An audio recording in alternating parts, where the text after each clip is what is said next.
কিশোরগঞ্জ জেলার অষ্টগ্রাম উপজেলা পরিষদ সভাকক্ষে আজ 14 ডিসেম্বর সকাল 11টায় শহীদ বুদ্ধিজীবী দিবস পালিত হয়েছে।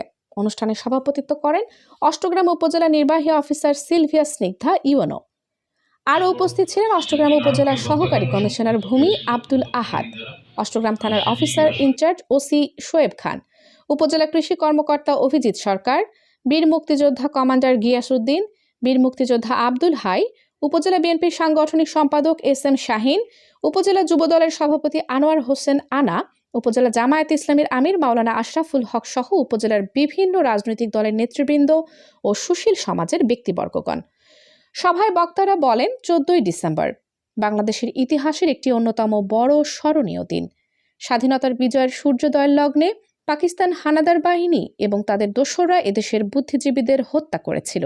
আজকে আমরা এই দিনে তাদেরকে স্মরণ করছি।